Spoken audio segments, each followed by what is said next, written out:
All right. Well, like I said earlier, we set a base on Lafayette history this morning. Now we set the early base on the trip with Elizabeth, and then as we'll progress on. But our next speaker is Alan Hoffman. Alan Hoffman is the president of the American Friends of Lafayette, and is has published two books on Lafayette, a translation. Of Lafayette in America, 1824 and 1825, as well as which we mentioned earlier with Elizabeth about the his private secretary. Alan did the translation of that translation of that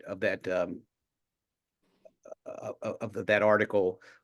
So Alan is just an unbelievable resource on Lafayette. He is and also was extreme help in putting me in touch with people on this subject. And this is a big year for Alan, right, Alan? Yes, it is. It's the bicentennial of Perfect. Lafayette's farewell tour. Perfect. So with that, I'm going to control the PowerPoint and welcome Alan, and thank you so much for speaking with us today. Well, thank you, Jason, and thank you for taking over the advancing of the slides, which is something I'm not capable of doing. So today I'm going to be talking about two periods of Lafayette's life, perhaps the two most important and successful periods of his life, 1777 to 1781, his time when he was involved with the American Revolution, and 1824 to 1825 when he returned for his farewell tour of America. Lafayette was born in Auvergne, France in 1757. The first slide is an image of his ancestral chateau in Chavignac. Jason, could you put on the first slide? He inherited a prestigious title and great wealth upon the early death of his father in the 7 Years' War, and later his mother and maternal grandfather. He traveled to America. He was one of the richest men in France as a teenager. He traveled to America in April 1777 to join our revolution on a ship purchased and provisioned with his own funds, which he called La Victoire. He was carrying with him a commission in the Continental Army, making him a major general. At the time, however, he was only 19 years old and a mere captain in the French army, and he was on furlough. He was introduced to General Washington at a tavern in Philadelphia in the summer of 1777 and invited to join his staff and serve initially as a volunteer without a command. Mike Duncan told you how that came about. His charm and what we would call today his winning personality won over Washington's friendship. In his memoir, which has 6 volumes, only the first volume has been translated into English, Lafayette recounts this anecdote. On the day of Lafayette's arrival in camp, some miles from Philadelphia on August 8th, General Washington was reviewing his 11,000 ill-armed and worse-clad troops. He remarked to Lafayette, quote, "We must feel embarrassed to exhibit ourselves before an officer who had just left French troops." Lafayette replied, I come to learn, not to teach. And that modest tone, which was not common in Europeans, produced a very good effect. Lafayette's baptism by fire took place on September 11, 1777, 5 days after his 20th birthday in the Battle of Brandywine, a part of the British Army's successful campaign to take Philadelphia.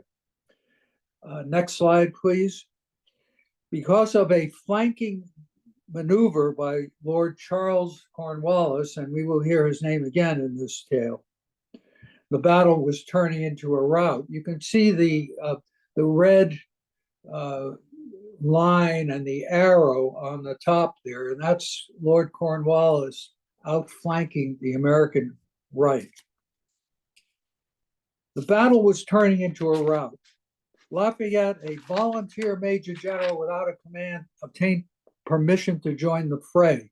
He galloped forward, drew his sword, and successfully urged the troops to cease their retreat and turn and face the enemy. He was shot in the left calf, and when his boot filled with blood, he was carried off the field. The next slide is an engraving of Lafayette wounded at Brandywine.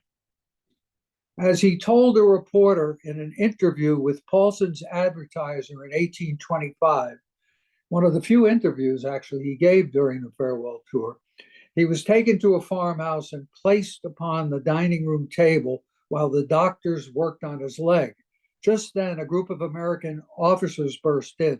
Lafayette looked up and said in his broken English, "Gentlemen, you look hungry. I hope you don't think I'm dinner." He had a remarkable sense of humor, as he was a charming young man, and he quickly won over the love and respect of his colleagues as officers and also his troops. Recuperating with the Moravian community in Bethlehem, Lafayette missed the Battle of Germantown, but he rejoined the army and was sent on a reconnaissance mission in Gloucester, New Jersey on November 24th, 1777. There, he led an attack on a column of Hessian soldiers, caused them to retreat, took some prisoners, and returned to camp. Both General Nathanael Greene and General Washington were duly impressed, especially as, in his reports, he gave most of the credit to his troops.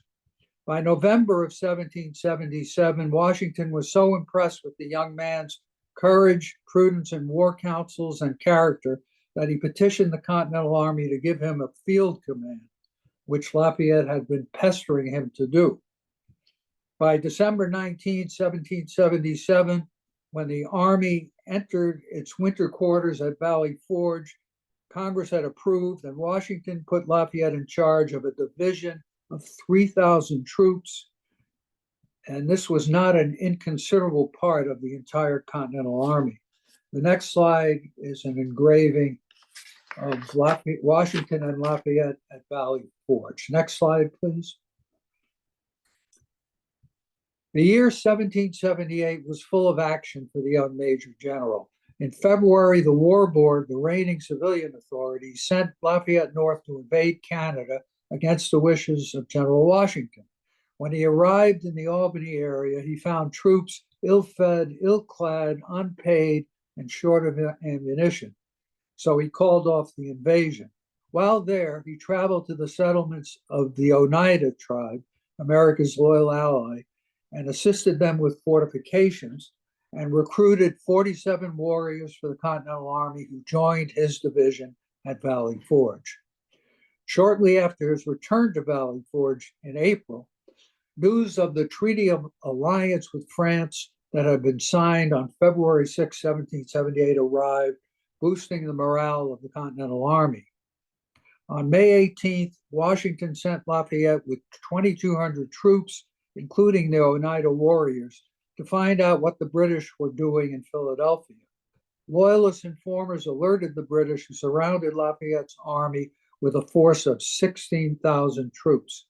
At Barron Hill, Pennsylvania, which has now been named Lafayette Hill, Lafayette made his greatest escape with the help of the Oneida, who were serving as scouts and helped him in the escape. And he only had modest casualties. 6 Oneida died in that operation and are honored by a stone marker in a churchyard in Lafayette Hill. The British, having learned that a French fleet under Admiral d'Estaing was sailing to America, evacuated Philadelphia and headed for New York City on June 18th.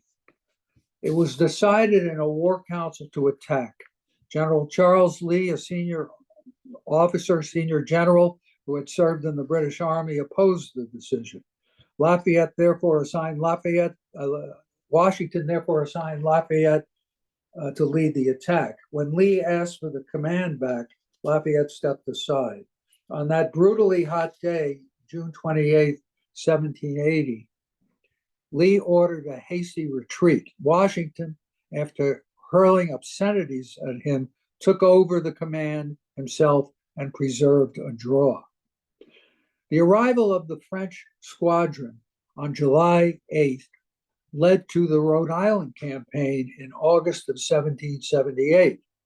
During this campaign, Lafayette and the troops that he and General Greene had brought from the American encampments in White Plains, New York, to support the invasion, actually reached the ramparts of Newport. Please put on the next slide. It's a map of Aquidneck Island. Providence, the official name until recently of Rhode Island, was Providence Plantations and Rhode Island. The island Providence is the mainland. The island that's referred to as Aquidneck Island. Newport is the southernmost. I guess it's actually would it be the easternmost town? But anyhow, it's on the bottom of the map. And then there's Middletown and Portsmouth. And the Americans crossed over at the top of this map and were all the way to the ramparts of Newport. Then what happened was, and the French had landed some troops to assist them in Connecticut Island. What happened was that a British fleet was coming to rescue the English at Newport, and the French fleet left to fight the British. The next slide is another map, and this map shows the French fleet leaving on their way out of Narragansett Bay on August 10th. And there was a naval engagement in Rhode Island Sound. A nor'easter came up. Both fleets were battered. And the French fleet repaired to Boston as were their instructions to repair the ships. And the British fleet went back to New York. Lafayette was assigned by the commander of this operation, General John Sullivan of New Hampshire, who was somewhat of a hothead, to go ride to Boston to persuade the Count d'Estaing, who was a cousin of Lafayette from Auvergne, to return at least a part of the fleet to Newport. Although he did not succeed in this endeavor, he played an important role in preserving the French alliance when General Sullivan publicly blasted the Count d'Estaing for leaving the scene of an invasion. Lafayette returned to Rhode Island in time to assist in the evacuation of the rear guard of the American forces to Tiverton, the town on the mainland. He received a congressional commendation for his service in the Rhode Island campaign. Lafayette returned to France on furlough from the Continental Army on the frigate Alliance on January 11th, 1779, and was lionized as a hero. The next slide is a portrait, the iconic portrait painted from life by Charles Wilson Peale, which is dated 1779. A hero in two worlds, he was already considered the expert on the cause of the insurgents, as the Americans were called, which France had now fully embraced. Lafayette lobbied for more money, material, and ammunition, and more importantly, for a French land force. He wrote a memorandum to the ministers in July 1779, making these recommendations. This memorandum became a plan of action for France to pull the Americans over the finish line in the war with their mother country. One historian entitles the chapter in which he discussed this memorandum, quote, Lafayette to the rescue. It is certainly fair to say that Lafayette and Benjamin Franklin, our minister in Paris, were most responsible for the decision made by the French court to provide this aid in 1780. On March 17, 1780, Lafayette sailed back to America aboard the Hermione to tell his paternal friend Washington that help was on the way. The next slide is an image of the Hermione, which is a detail from a painting that was made in the early 1780s. The next slide is the replica ship, which came up the East Coast in 2015. From aboard the Hermione, at the entrance to Boston Harbor, actually Marblehead. Lafayette wrote Washington on Thursday, April 27, 1780. I have affairs of the utmost importance that I should communicate to you alone. He disembarked from the Hermione at Boston on April 28th at Hancock's Wharf, now Lewis Wharf, and spent several days there before traveling to Morristown, New Jersey by land, where he imparted the news to General Washington on May 10th that the French expeditionary force under General Rochambeau would be dispatched to American shores. Rochambeau arrived with his 5,000-man army and a squadron of ships in July 1780 and landed at Newport, Rhode Island, which the British had evacuated. The arrival of the French expeditionary force was Lafayette's greatest diplomatic triumph in the American Revolution.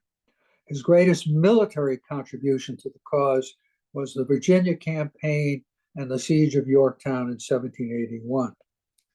Charged with defending Virginia and capturing Benedict Arnold, now a British brigadier general serving there, Lafayette arrived in Virginia in March of 1781 with 1,200 Continental troops under his command. In a cat and mouse game that he was playing with Cornwallis, who arrived in May to take over British forces in Virginia and dispatched Arnold back to New York, Lafayette was badly outmanned, having less than half of Cornwallis's 7,500-man fleet, even including the Virginia militia, until General Anthony Wayne arrived with an additional 1,000 Continentals on June 10. On June 10. Lafayette, at that time, Lafayette, feeling more empowered, stepped up his pursuit of Cornwallis as the latter headed for a deep water port under instructions from Commander-in-Chief Henry Clinton. On July 6, 1781, near the Green Spring Plantation in Jamestown, disaster nearly struck. Following Cornwallis's tracks as the British general led his troops from Williamsburg across the James River on his way to Portsmouth, Lafayette and Wayne decided to attack the British rear guard after the bulk of the Redcoat Army had crossed the James. Cornwallis, however, decided to spring a trap. He sequestered a large part of the army, hidden from view about a mile from the American posse. As Wayne was about to lead 800 men against what he thought was a small rear guard of British soldiers, Lafayette smelled a rat and, reconnoitering, saw the main body of the British army still on the near side of the James. He rode furiously to warn Mad Anthony Wayne, but it was too late. Wayne, seeing a tidal wave of redcoats, did what only a madman would do, living up to his name. He ordered his men, bayonets drawn, to head straight for the red wave. The British were stunned and hesitated to press their advantage. Meanwhile, Lafayette galloped into the fray with 500 additional troops, and the two generals managed to retreat with only modest casualties. As Lafayette wrote to his brother-in-law, the Viscount de Noailles, on July 9, 1781, quote, "This devil Cornwallis is much wiser than the other generals with whom I have dealt. He inspires me with a sincere fear, and his name has greatly troubled my sleep. This campaign is a good school for me. God grant the public does not pay for my lessons." Then, in what seems like an aside, he continued, "My fine horse was killed under my room." Having received intelligence from an enslaved man who was a spy in Cornwallis's camp that the British had begun fortifying at York, as Lafayette wrote Washington on August 25th, 1781, Lafayette continued his pursuit of Cornwallis, setting up camp near Williamsburg in early September. You've heard mention of James from Elizabeth and others. It's James later renamed himself James Lafayette after Lafayette had been instrumental in helping him obtain his freedom. In the meantime, the French West Indian fleet under the Comte de Grasse arrived in the Chesapeake in late August and in early September landed 3,000 troops under Saint-Simon. With this influx, Lafayette finally had a force equal in numbers to the British force at Yorktown. The Battle of the Capes, one of the most important naval battles in American history, took place on September 5th as de Grasse's fleet sailed out to sea to meet and repel a British fleet dispatched by General Clinton from New York. De Grasse urged Lafayette to force the issue with Cornwallis immediately so that he could resume his primary responsibility, which was the defense of the West Indies. Lafayette, a prematurely mature 24-year-old, demurred. He would not spend the lives of his forces in a battle of equals when he knew that Washington and Rochambeau would arrive shortly with forces that would more than double the size of those under his command. He also believed that his paternal friend Washington and Rochambeau had earned the right to preside over what he believed to be the final act of the American Revolution. On September 14, 1781, Rochambeau and Washington and their troops arrived at Williamsburg. The siege of Yorktown, essentially orchestrated by French engineers and powered by French artillery, began on September 17th. The last two British fortifications, redoubts 9 and 10, fell on October 14th. The former stormed by French troops, the latter commanded by Alexander Hamilton and under the overall command of General Lafayette. Yes, the code name was Rochambeau, the code name of the operation, and the troops were ordered to empty their muskets of ammunition, lest an accidental firing spoil the surprise, as in Lin-Manuel Miranda's musical Hamilton. Surrender negotiations began on October 17 at the Morehouse at Yorktown. The Allied commissioners were Colonel John Lawrence, a friend of Lafayette's and Hamilton's, as we know from the musical, who had been involved in the taking of Redoubt Number 10 with Hamilton, and Lafayette's brother-in-law, the Viscount de Noailles. When the British soldiers refused to look at the Americans on surrender field on October 19 and would only face the French, Lafayette ordered the American band to play Yankee Doodle. According to one account, the British were so thin-skinned at this pleasantry that many of them smashed their arms in anger while laying them down on the slopes. Thus, the last major engagement of the American Revolution had ended with a magnificent Franco-American victory. The next slide is an engraving of Lafayette at Yorktown. He's pointing to the York River where you can see the ships. And this was after a painting made in France in 1782. And the image of Lafayette is probably from life, but everything else is imaginary.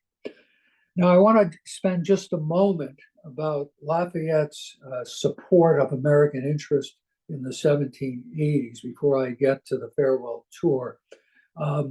Basically, Lafayette supported American interests throughout his life. He was arguably the best friend this country we ever had. Now, during the 1780s in France, he played an important role in supporting American diplomacy and interests, first with Franklin and later with Jefferson from 1785 to 1789.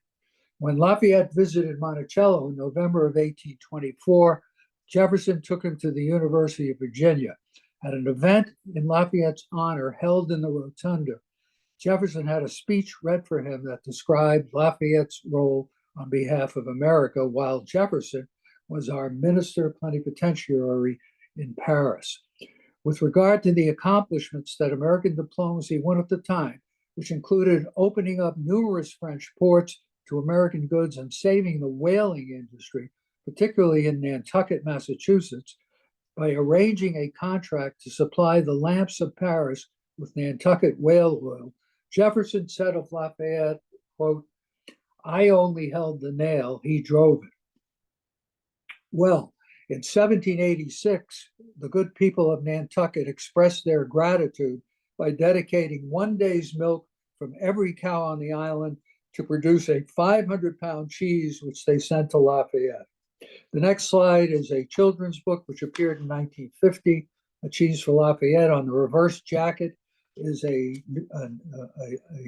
newspaper account of the town meeting that appeared in a Plymouth, Massachusetts newspaper, the town meeting where the vote was successful to produce this cheese and send it to Lafayette. As one person in a live audience once said to me, that's like sending coals to Newcastle to send cheese to a Frenchman. Now I'd like to turn to the farewell tour, and I'll start in 1846 after the farewell tour. In 1846, a New York printer, Ensigns and Thayer, published a colored broadside titled Pictorial History of the United States. Now, the next slide, Jason, please. In addition to depicting the seals of each of the states and the printed and territories and printed information about the discovery of America, the battles of the Revolution and the War of 1812, population statistics, and a list of eminent men, this print contains images of three figures below the title. Washington in the middle, Franklin to his left, and Lafayette on his good right hand. Not Jefferson or Madison or Adams or Hamilton or Jackson, but a Frenchman, Lafayette. I think this broadside should answer the question about, well, whether Lafayette is one of our founding fathers. So you might ask, why Lafayette on this document? In the 19th century and into the 20th century, Lafayette's reputation in America was extraordinary. He was already popular before his arrival in 1824. He was popular by virtue of his important role in the American Revolution, his subsequent activities on behalf of his adopted land, America, his close friendship with General Washington, and his storybook life. However, this trip, during which he toured each of the 24 states and was treated as a conquering hero, reaffirmed his reputation and elevated him into iconic status. The only analogy that I could think of, and many people have thought of this, is the Beatles tour in the 1960s and the excitement that caused among teenagers, particularly teenage girls, or the 1979 visit of John Paul II. But my colleague, Chuck Schwam, executive director of the American Friends of Lafayette, likes to point out that Lafayette was seen by many, many more people than the Beatles were. Somewhere between 3 and 4 million, we estimate, of the 11 million in the population. The next slide, by the way, which I overlooked, is a close-up of the three figures on the broadside. The result of Lafayette's farewell tour was that his name was firmly imprinted on the American psyche. When state banks printed legal tender, Lafayette's face appeared on bills in more states than any other person except Washington. Scores of counties, cities, towns, and townships, actually 80 in total, were named either Lafayette, Fayette, Fayetteville, Lafayetteville, or LaGrange. LaGrange being the name of the chateau that he lived in from 1799 to 1834. The next slide is a view from the northern view of LaGrange, and the next one is a southern view, the back, the rear of the chateau. There's even one LaGrangeville. New York State has towns, cities or towns, with all 6 of the possible Lafayette names.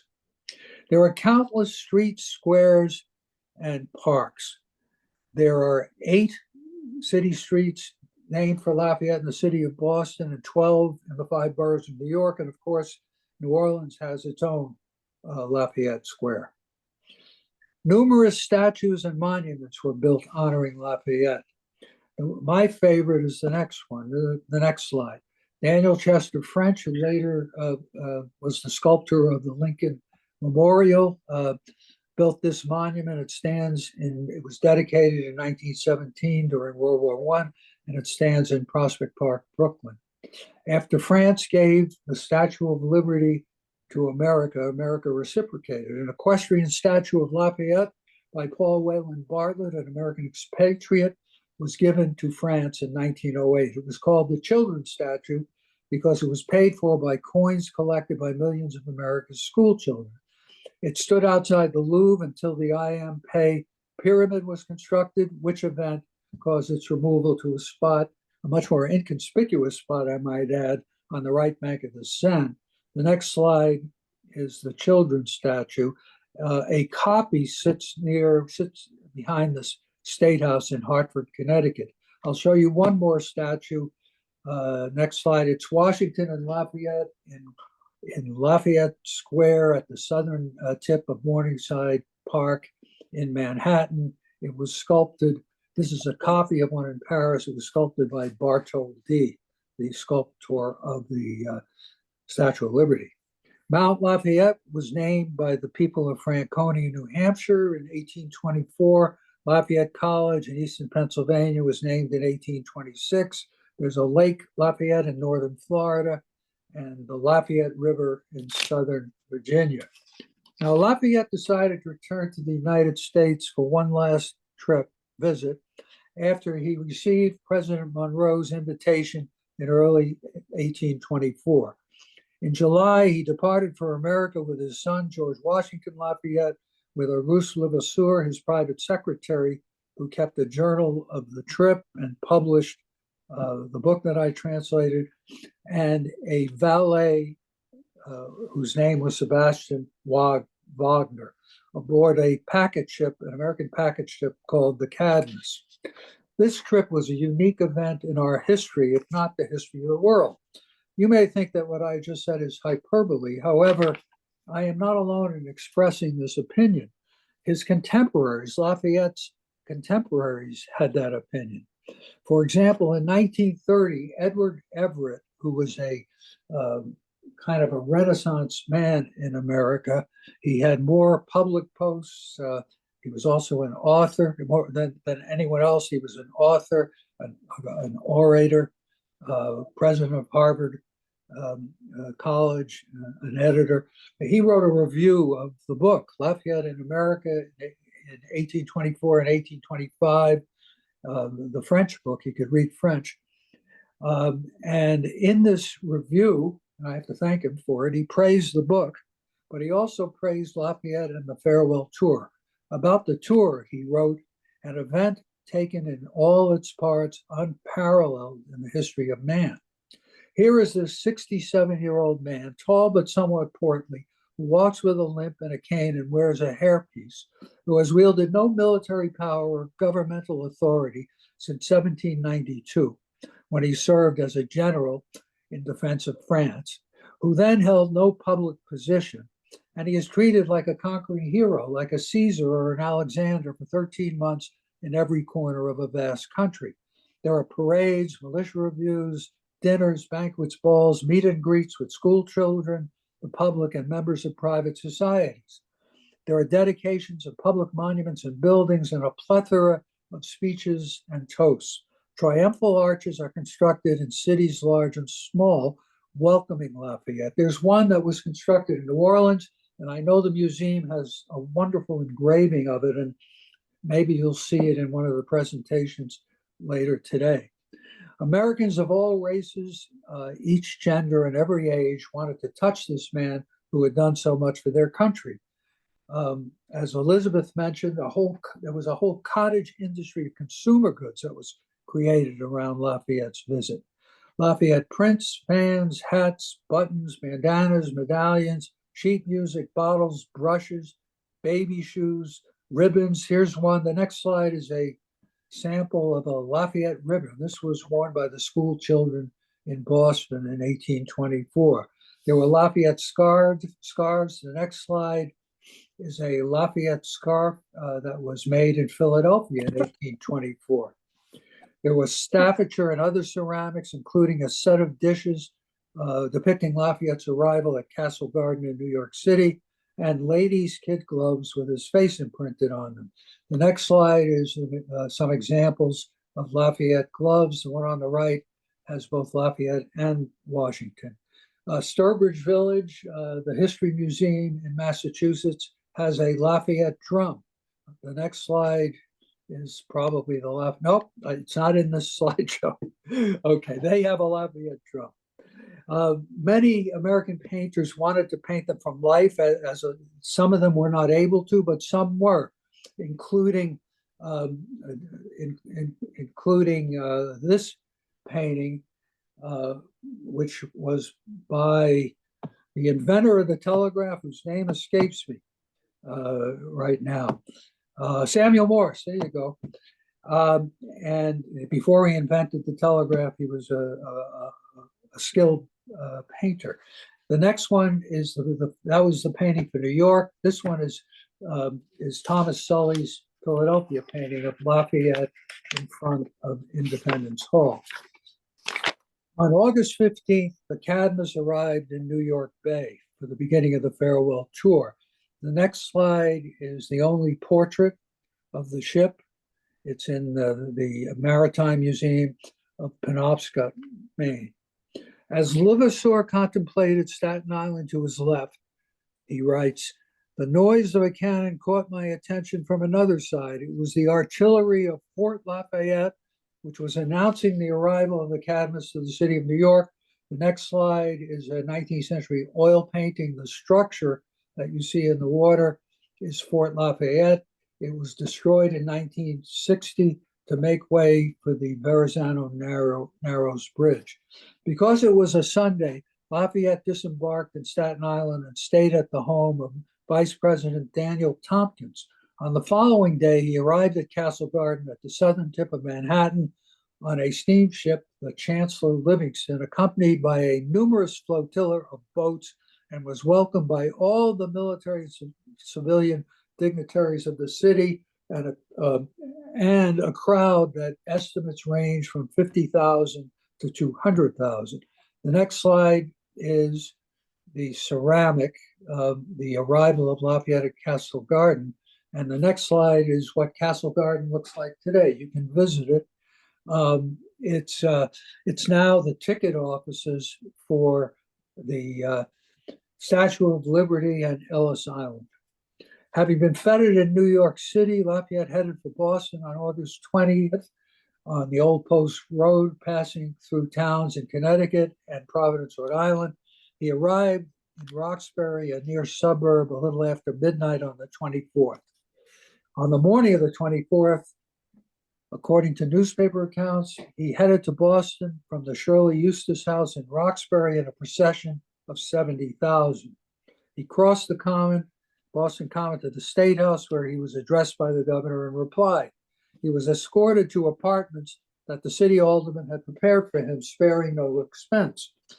Now, I'm going to tell you the backstory of these apartments because it illustrates the lengths that cities and towns went to entertain and put up General Lafayette.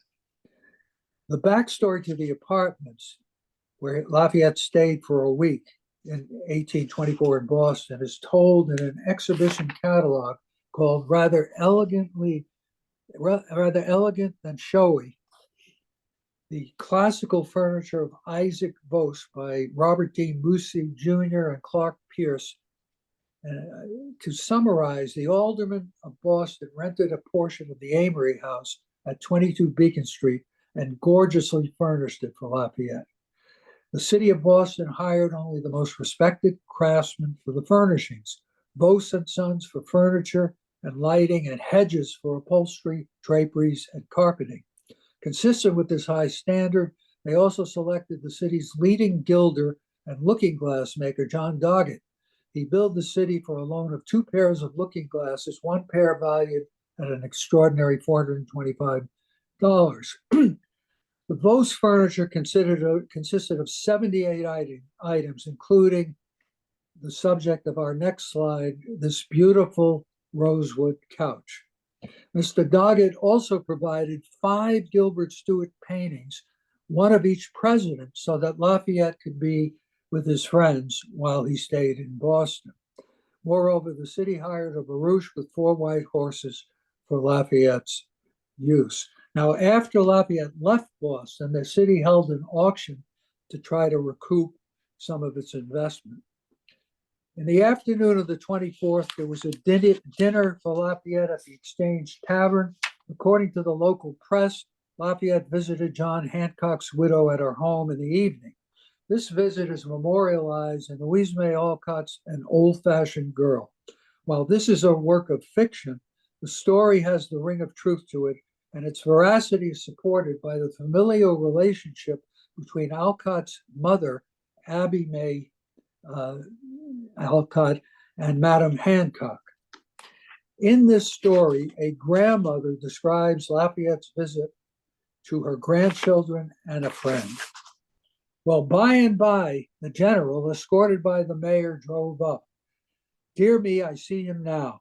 A little old man in nankeen trousers and vest, a long blue coat and ruffled shirt, leaning on his cane, for he was lame, and smiling and bowing like a true Frenchman. As he approached, the 3 ladies rose and curtsied with the utmost dignity. Lafayette bowed first to the governor's picture, Governor Hancock's picture, then to the governor's widow, and kissed her hand. That was droll, for on the back of her glove was stamped Lafayette's likeness, and the gallant old gentleman kissed his own face. Then some of the young ladies were presented, and as if to escape any further self-salutations, the Marquis kissed the pretty girls on the cheek. Yes, my dears, here is just the spot where the dear old man saluted me. I'm quite as proud of it now as I was then, for he was a brave, good man and helped us in our trouble. The next slide is a glove that was au courant in Boston at the time, and is likely the type that Madame Hancock was wearing. While in Boston, Lafayette visited Harvard College twice, and then he on the 29th, he visited John Adams, President John Adams in Quincy, and on the 31st, he headed north, stopping in 7 towns in the rain on one day. Citizens of New Hampshire joined the frenzy surrounding Lafayette's visit on September 1, 1824 in Portsmouth. Although Lafayette proved to be a magnet for all Americans, veterans, particularly veterans of the American Revolution, hastened to greet him. September 1 happened to be the day of Franklin Pierce's graduation from Bowdoin College. As Peter Wallner writes in his biography of New Hampshire's only president, Franklin had been selected to give an honorary oration in Latin and wrote his father, General Benjamin Pierce, hoping he would attend the ceremony. Wallner writes, in this he was disappointed, however, as the old general joined other Revolutionary War soldiers at Portsmouth, New Hampshire, to honor General Lafayette, who was on his famous tour of the United States. So General Pierce dissed his son's graduation and valedictory address to go see Lafayette. After visiting Portsmouth and returning to Boston, Lafayette headed west to Lexington, Concord, and Worcester on his return to New York City for his second visit there. In Lexington, a banner was hung on an evergreen at the entrance to Lexington Green. The next slide is that banner. You can't get the scope of this banner from this slide, but it's 39, it still exists. It's 39 feet long, 8 inches high, with green paint, cloth painted with green paint. Welcome, Lafayette. Welcome, friend of America, to the birthplace of American liberty. Lafayette, as I said, he returned to New York, and he left New York again in late September 1824, heading west through New Jersey to Philadelphia before heading southward. He arrived at Yorktown on October 19th in time to celebrate the anniversary of the victory at Yorktown. He reached Monticello on November 4th, spent 10 days with Jefferson, and then a few days with Madison at Montpelier. He spent much of the winter of 1824 in Washington City, making a number of side trips to Virginia, Maryland, and Pennsylvania. Although his original intent was to visit only the first 13 states, he decided at that point to accept invitations from the other states. Thus, he left Washington City on February 23rd for his southern and western campaigns. After stopping in places in Virginia and North Carolina, including Fayetteville, North Carolina, which was named for him, he entered South Carolina. In Columbia, South Carolina, an incident occurred that encapsulates this man who made no distinctions of race, color, or creed. In many of the southern states, local officials had decreed that slaves, as well as free Black men, should be kept away from all the public ceremonies and parades in honor of Lafayette, as did the authorities in Columbia. This was because of Lafayette's well-known reputation as an abolitionist.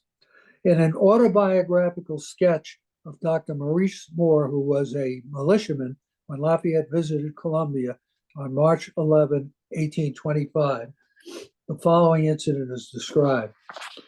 Two sentinels with fixed bayonets on their guns were posted at the door to prevent the entrance of intruders. This is at a private residence after the public parade and militia review.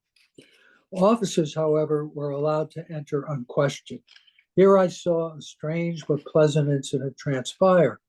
An old African, neatly dressed, came to the front door and started in. But the sentinels interposed their bayoneted guns to bar his entrance. The old man contemptuously puts them aside, saying, "Shaw, Shaw, see guns afore you was born. Been where they've been shot by soldiers too," and without farther opposition from anyone gained his way. He came straight to the room where the distinguished guest was standing among the crowd and said, "I come to see General Lafayette." Lafayette turned, looked at him, and remarked, "An old acquaintance, don't tell me who it is."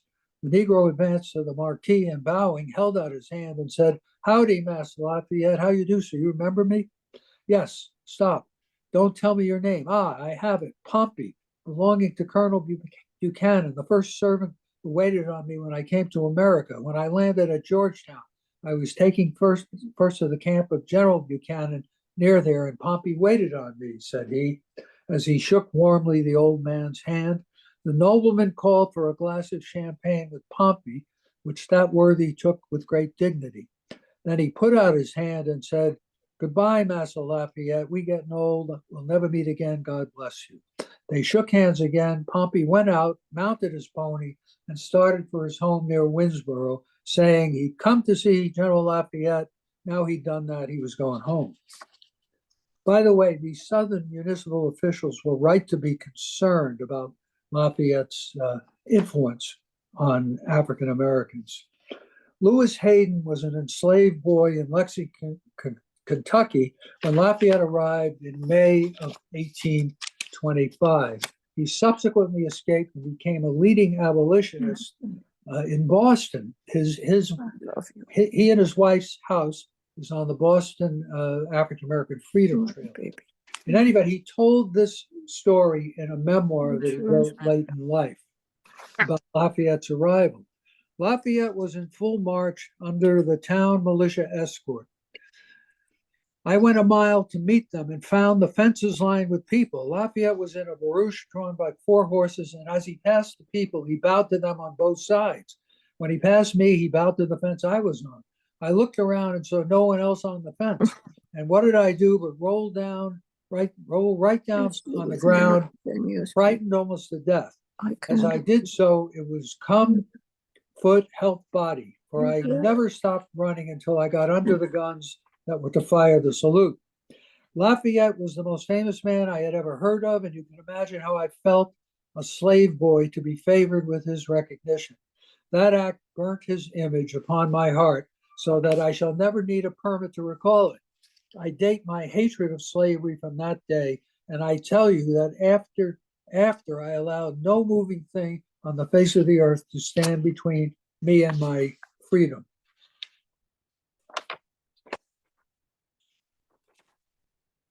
After Lafayette's southern and western tours, he returned to Boston for the laying of the cornerstone of the Bunker Hill Monument. In Daniel Webster's Bunker Hill oration before a crowd of 45,000, he addressed Lafayette directly, who was seated in an armchair in front of the surviving veterans of the American Revolution. He said, "Heaven saw fit that the electric spark of liberty should be conducted by you from the New World to the Old." Lafayette then made a second trip to New Hampshire, this time to the capital city of Concord.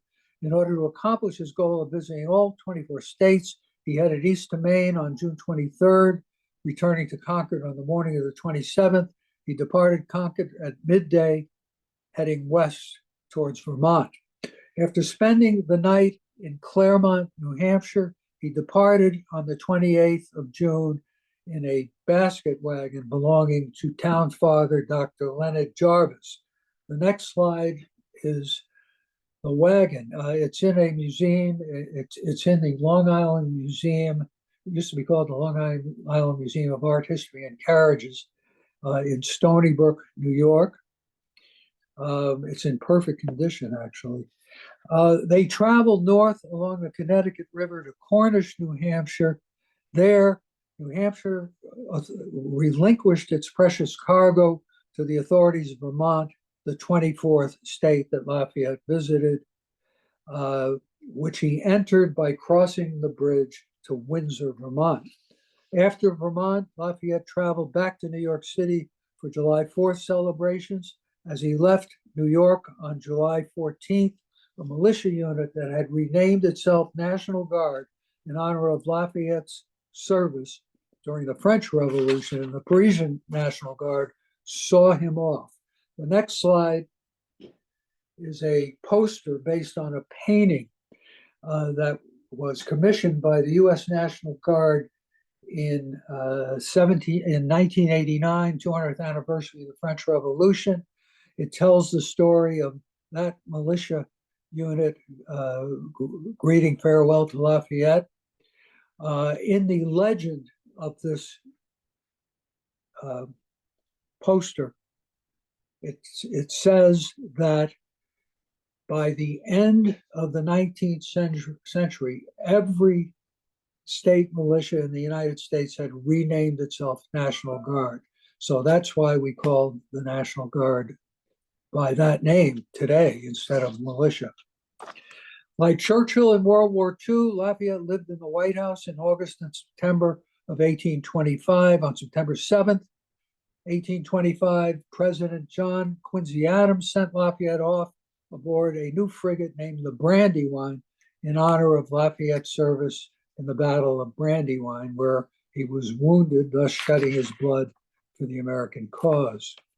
While in America, Lafayette was the first foreigner to address a joint session of Congress and was addressed by Speaker of the House Henry Clay, who called him a faithful and fearless champion of liberty.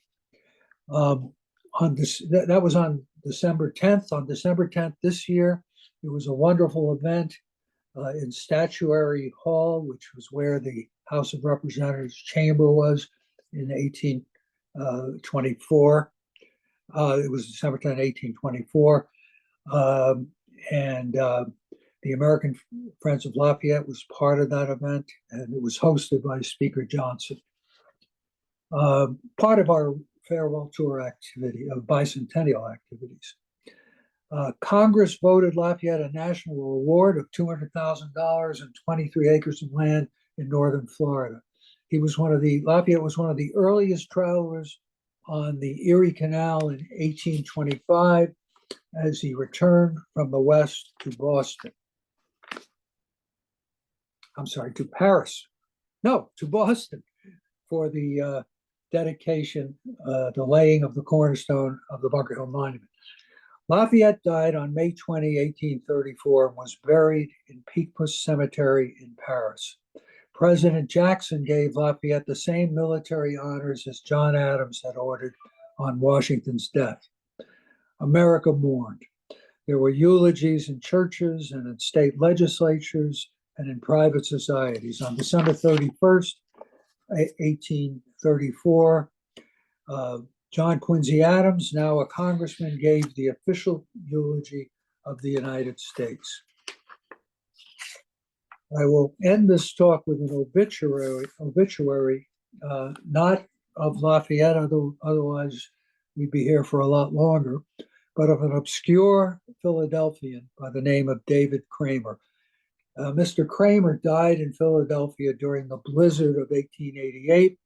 He didn't die of the blizzard, but he happened to die at that time. The obituary, in all caps, starts, and bold, starts, "A man who knew Lafayette dead," and then it continues. David Kramer died on Monday evening, the 12th, after several months' illness of a complication of diseases in the 73rd year of his age.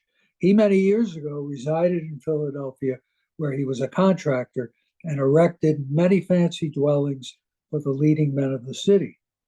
He was a member of the F&AM, that's the Freemasons, Carpenters Association, which was a high-end guild in Philadelphia, and the IOOF, which is the Odd Fellows, and at one time was an active member of the city council. So he's a pretty accomplished man.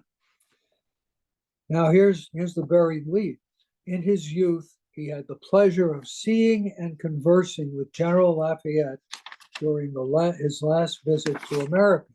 Well, if you do the math, David Kramer, a successful builder and city councilor, was 9 years old when, with 500 other school children, the newspaper accounts actually say 70 schools sent 70 children each, he met General Lafayette outside Independence Hall on October 4th, 1824, and likely shook his hand. And that was apparently the most important event of his life. That gives you an idea of the significance of Lafayette and his farewell tour. Thank you.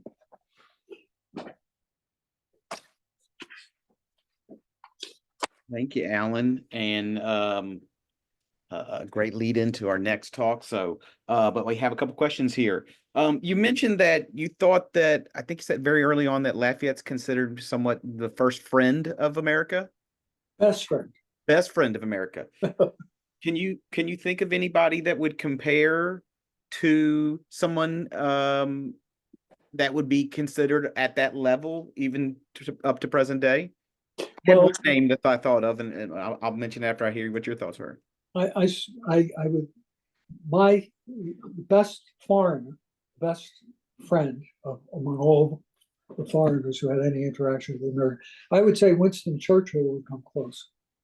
Yeah, that's who I was thinking as well. So, but it was interesting to think about that as, and I'm sure there's got to be some other ones that were very important as well. But because it reminded me of Mike saying that he thought that Lafayette was a founding father, and in many ways I'd never thought of it that way, which was so I just wanted to ask that. Historians argue about that, whether he was or he wasn't. I once buttonholed a Brown University historian. I said, "How come he's not in your book as a founding father?" And he said, "Well, he was a foreigner." But there's another book that I like. It's called "The Founders on the Founders" by a professor in the University of Wisconsin. I can't think of his name. It's quotes of all the founders about the other founders, and Lafayette's right in there. So, you mentioned also kind of earlier on. I don't remember. It was a picture of New York, but I think it was related to Boston and how they tried to recoup the funds for the money they spent on the event. Yeah, so that was the furniture. They bought 77 pieces of furniture. And then they wanted their money back. And they held an auction. I don't know how much of it they got back, but they literally held an auction after Lafayette left to try to recoup some of their money. Have any of those artifacts ever made their way back to a museum or anything, or a collection? That couch. That's the only piece. Well, that's the only one I know of. It was the centerpiece of an exhibition at the Massachusetts Historical Society about 4 or 5 years ago. Yeah. Samuel Morse was the name you're trying to think. Yes, I kept drawing a blank. And also, if Denise and other people mentioned in there some of the information about the America Friends of Lafayette and what's going to be upcoming in April in 2025. With this is kind of a little bit of a kickoff for that. That's going to be at the Yeah, Cabildo. yeah. The Cabildo is going to be a major part of it. As you know, that was his headquarters for the 4 or 5 days.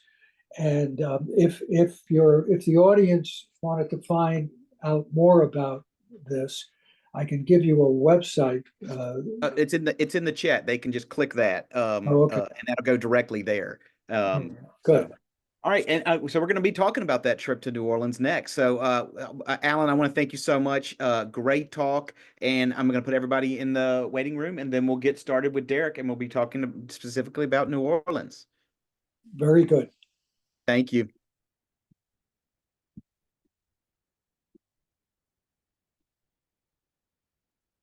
Um,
you can stay put, Derek.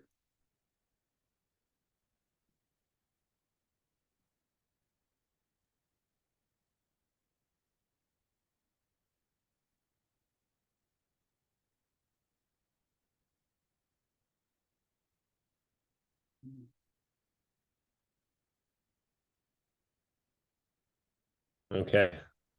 I had to Hey. stop. Alan Hoffman was probably about to step all over your toes if I gave him another minute to talk. Oh, it's New Orleans. fine. Cool. How you doing? I'm doing great. How about you? I'm doing well. I'm in my office at Tulane. Nice. My very Spartan Hey, your mine own now. space. That's what matters. But yeah, because boy, I have a new kid too. We have a 4-month old. I talked to Charles before a little earlier before the symposium. He said you had now, this is your second, right? Third, technically, we lost a baby in Yeah, sorry to hear 2020. that. But Yeah, when two you boys now. you had when you spoke with us the first time, you had just had the baby. Benny was young. Yeah. Yeah. I remember that. Yeah, because mine's 3.5 now. Mm-hmm. Yeah. Yeah. So we're But both in the soup. they love sleeping, which is awesome. That's I had one like exactly like that. Yeah. Oh man. Um, quickly, I haven't used Zoom in so long. Oh, I'm so so happy. How do I share my PowerPoint? so you're just going to click the let me get this out of here. On more? No, You're going to that's click chat. like your face, and then you're going to see the green Uh, share button. oh yeah. Okay, let me test it real quickly. Oop. Uh-huh. Are you seeing it? Yeah, and you can just leave it on there because your video will still be on there. So, Okay, and go ahead. then tell me now, is it So now you're now going to full screen? select your PowerPoint, and then you're going to click share. Did it work? No, Wait. Boom. there you go. Perfect. But I can't make it oh wait. Okay, it seems to be working. Yeah, that works Yeah, perfectly. look at that building. Yeah, I've been there a couple times. Yeah, I'm sure. This is like one of the clearest images that I could find of it, like kind of Oh, what it looked like. that's perfectly fine. Do I Oh, start at what time? 2:30? yeah, we'll probably start in the next couple minutes. I wanted to tell you that I did get some funding for some interviews, some Mardi Gras Indians and Mardi Gras cultural bearers. I actually did not know that you had that in your background. You did that? No, I mean, I was very involved with when I did bike. I used to be a tour guide like exclusively. And I was working at with Ronald Lewis a lot. I would like go there like 5, 6 times a week to the House of Dance and Feathers Yeah. in the lower Ninth Ward, and that was an awesome experience. But and he died. Yeah, he died. I know that. And so that's kind of been left behind. Well, I'll keep you in touch because Dr. Kim DeVos DeVille Oh yeah. and Charles all said they would be interested in. I mean, you get there's honorariums for the speaker and the interviewee, and we have 20 of them to do. So I might reach out to you and see if you might be interested in doing an interview. Yeah, for sure. I mean, I definitely know You know enough. an Indian or two? I know a little bit about it. This keeps me pretty busy here, though. Yeah, I understand. Well, that's good. That's very good. All right. Well, let's go ahead and get started, and we'll get. And I am also real quick. I'm visiting assistant professor. I've got it right here. That's why I was looking when I was looking it up, and it said a mid 20th century African American arts club, and I'm like, oh man, he's got to have a connection. I mean, Kim's got a great relationship, but Charles, we can do them on Zoom, but if I have to do them all on Zoom, I have to pay for somebody to take the audio out, which costs me more money. So. Yeah. In fact, I don't. Yeah. So yeah, just let me know. I don't know what the Tulane website says about me anymore. It's probably outdated. I'll be able to take care of you. Yeah. We got it all good. All right, we're good. We've got 26 people in there, so let's go ahead and get started. All right.